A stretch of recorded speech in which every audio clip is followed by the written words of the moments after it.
higher reps and you can do less recovery in between. So it's really up to you. But I just want to remind you of all the great things you can do with the stability ball. Most of us have one of our house, in our house for other things like stretching. Some of us sit on it for work, but you can actually do a whole lot more with the stability ball than you think. So we're going to get started with a little warm up with the stability ball, and then we're going to move right into our workout. If you're just finishing your cardio workout and you're warmed up, you can go right into forward ahead to the workout. Just a short workout or a warm up for you today. We're going to start with just marching in place using the ball and having the ball in our hands. I'm going to do this to the side so that you're not blocked. You're going to just take a couple deep breaths. You're going to bring the ball up. You're going to bring the ball down. And again, the idea is to get our core temperature up and just start moving in larger movements. We'll start moving from the side in a minute. Put in your favorite twos. And if you have issues with your shoulders and you just want to bring it out front, you can do that as well. Once you do that a few times, you just step to the side, take the ball down with you, and just rotate it side to side. Just getting our torso warmed up, rotating from the spine, tapping our toes. 2 more. Last one. And good. Now I'm going to bring that ball down to the floor, and I'm just going to lunge side to side, making sure my knees and my toes line up. Chest stays high, warming up the inside of those thighs. Good job. 2 more. And then come up to the center. I'm going to round myself up, walk, and then I'm going to march in place again.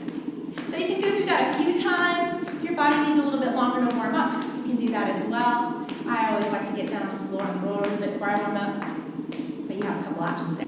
All right, we're going to be using the stability ball for squats to start. I'm going to be doing a wall squat by placing the ball against the low of the back. Once it's at the low of the back, I'm going to take my feet about hips distance apart or slightly wider. Toes can be turned out slightly as long as the knees are lined up. I have to bring my feet a slight bit in front of me so that as I come down, I have room for the ball to go behind me. I'm going to hinge at my hips, bend at my knees, and the general rule is for every inch my knees are coming forward, my bottom's going back.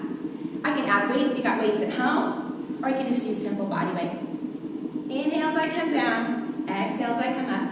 Use the ball more as a cue to tell you where your body is in space than as something to rest against. Last one, and come to the top. All right, if you don't have a ball at home, you can simply do squats, or you don't have a wall. You can hold the ball in your hand and do a squat to overhead press.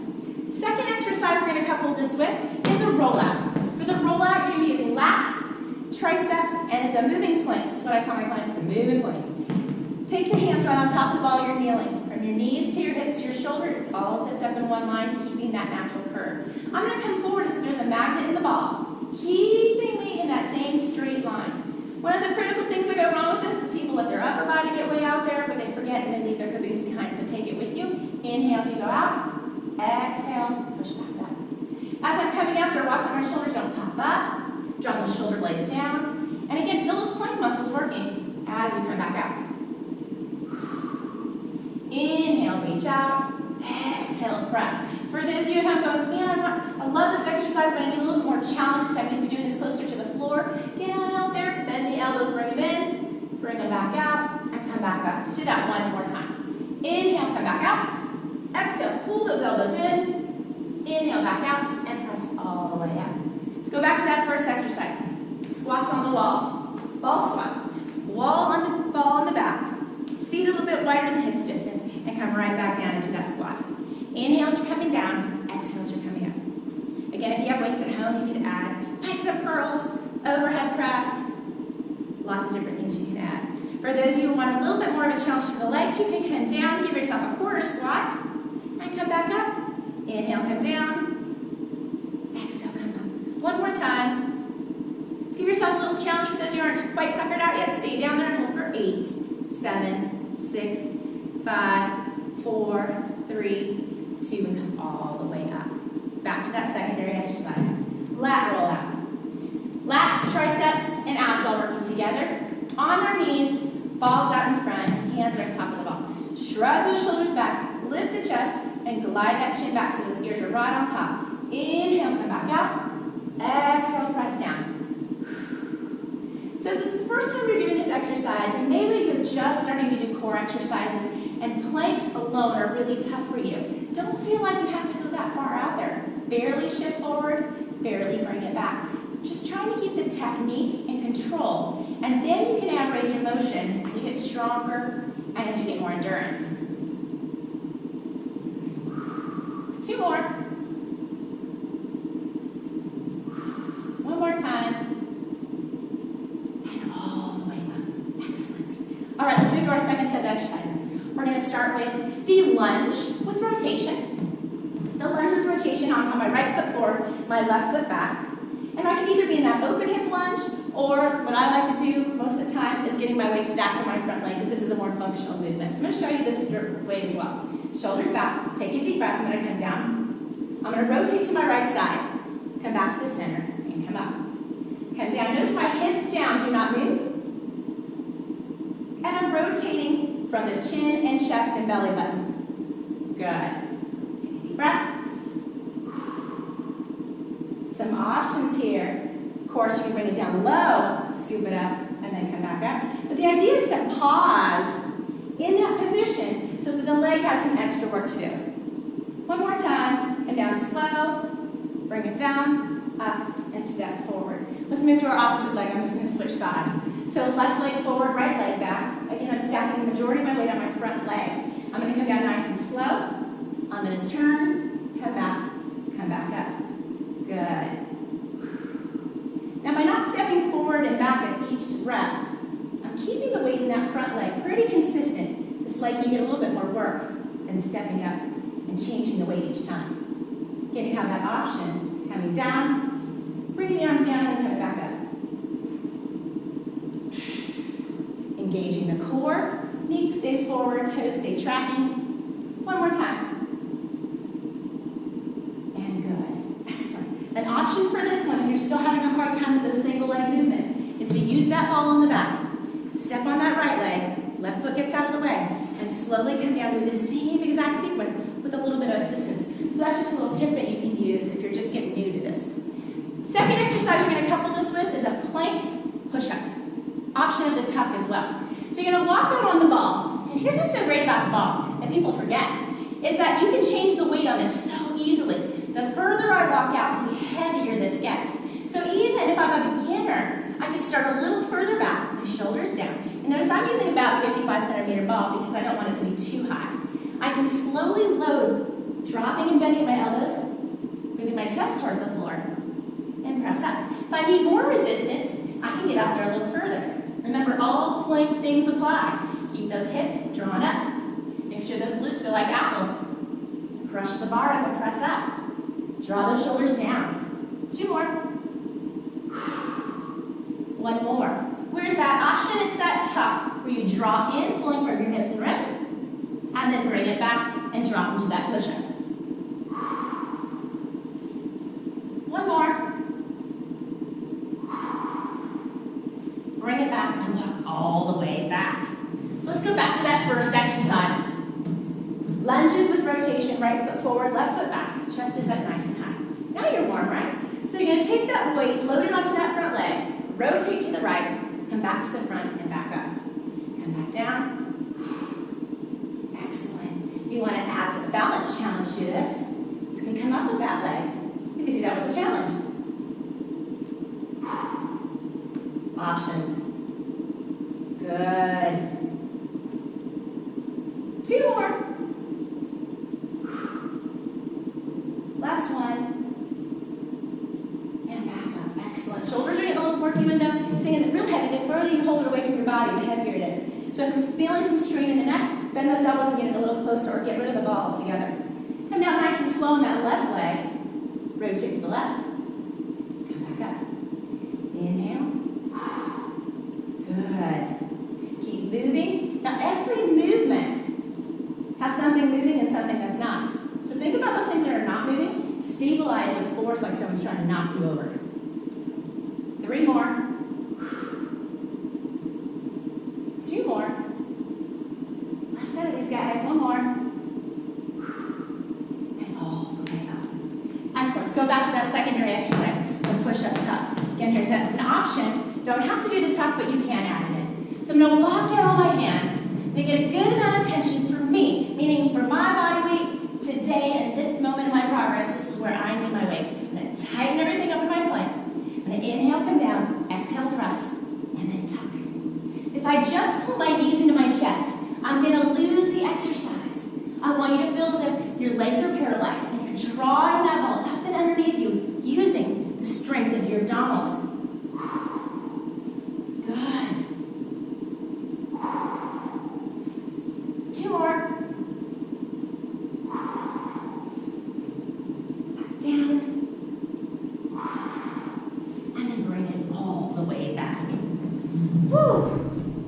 Great job on those two. So you've had your squats, you've had some rollouts for your lats and triceps, and then we got some push-ups, a little bit more triceps with chest, and of course some tucks for abs. Let's move to the outside of the hip.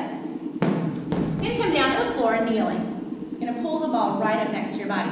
The biggest problem with this exercise is people tend to wanna fall onto the ball laying on it instead of using it like a kickstand. So pull the ball right up against your body, let your hip gently lean against it. Extend your opposite leg out. So I'm on my right knee, my left leg is out. Of course, you can always put a little bit of a pillow or something underneath your knee for more support.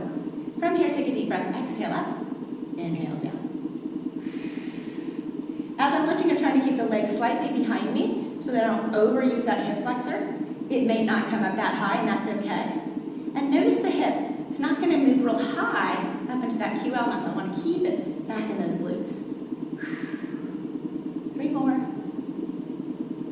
2 more. Hold it up there. Hold, hold, hold. And then slowly bring that down. If you found that wasn't enough work, hold it up there a little longer. Give me some pulses or some circles. Switch to the other side. Now note to self, you did use your other leg underneath, so you might find this guy gets tired a little sooner than the other side. That's okay. We're getting a little bit of endurance work on those glutes today. Exhale as you lift up. Head is tall, chest is lifted, shoulders are back.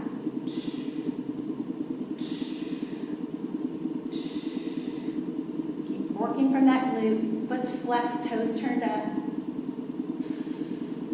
Hold it up there. You have the option of the circle or the small movement, but I'm not moving in my upper back at all. Pause there and bring it down. Let's use a total core exercise. For those of you who've done all fours, one arm, one leg, opposition exercise, you know where I'm going with this. The great thing with the ball, though, is it provides a little bit of external work, meaning that our balance has to work a little bit harder. So I'm going to get my hips behind the center of the ball, and I'm going to get to my fingertips and my tiptoes. And it's light. I notice the movement side to side. Lift the chest, glide the chin. From there, I'm going to extend my right arm out. Now, just place a little cup of coffee in the middle of your back. Do not let it spill. Extend your left leg out. Bring it back down. Do the same thing with the left side. Left arm, right leg. You can see I'm not as good on one side as I am on the other. So retighten up the abdominals, push the hips against the ball. Come back down. I like to go arm then leg, but you might want to go both at the same time.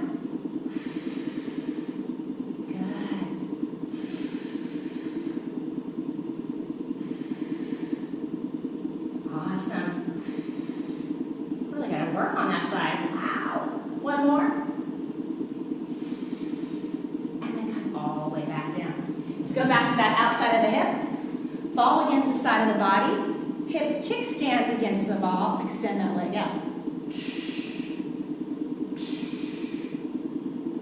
Using that breath, pressing that leg up. There's so much science behind breathing and contracting your abs and keeping those transverse abdominals activated the whole time. 2 more. Hold that guy up there. And again, you can either hold it, pulse it, or circle it. Circling so hard because it changes balance with the ball. You have to really work on not falling forward or back. My leg underneath is working really hard. Pause and bring it down. Switch sides. Right now, I hope you're getting some great ideas on what to do with the stability ball at home. Leg out to the side, exhale, lift. Again.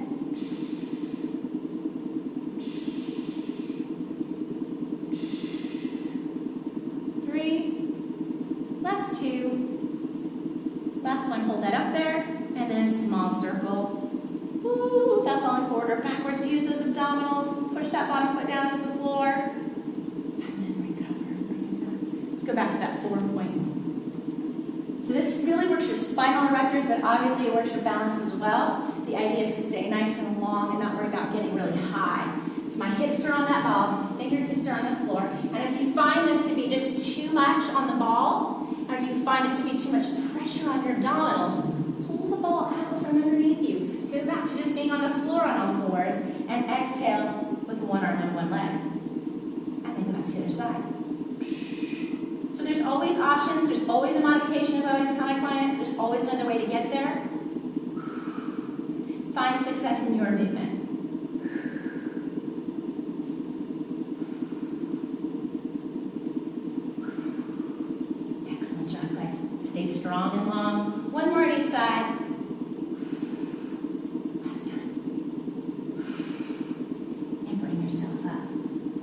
Last two we're going to do is a bridge and curl through the back of the legs and an oblique exercise.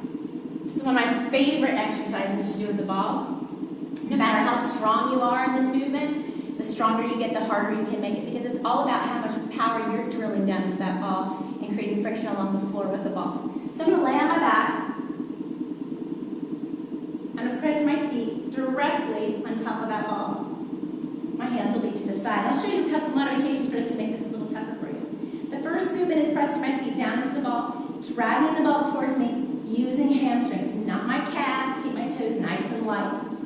If I feel like this is a good enough challenge for me, I'm going to stay right there. If I want to add a challenge to this, I'm going to drive my hips up, glutes involved, not hyperextending my back, keeping that tension sandwiched between the two. And I'm going to exhale and pull in. Notice as I'm pulling in, my hips are continuing to go up. They're not dropping down. Toes stay straight ahead. Make sure one foot's not turned out. Now, if you want to make this a little more challenging, you've been doing these for a while, you can either lift the elbows up, cross the hands over. If you feel like you're going to go anywhere, you can always place the hands down. One more time, all hamstrings. And come all the way down. Great job. A little stretch to those hamstrings if you need it. If you felt like there was too much tension in those calves, more than likely your feet were pushing down harder than the back of your legs. So for the oblique exercise, you're going to place your legs up on top. I call this ottoman, letting your legs just sit right on top of the ball. And we're going to use as little weight as possible to start, and then I'll increase the weight as you go. These are called reverse obliques. You're going to allow your legs to start to move to the left side. You're going to use your right side high, left side low to pull back into the center. Same side. Let's do that again. Inhale as the legs start to float over there. Exhale, only use your obliques to pull back. Now, for those who've been working the reverse motion, you might find this is not enough resistance for you. In that case, bring one leg out on top. And the further it gets away from you, the harder it gets.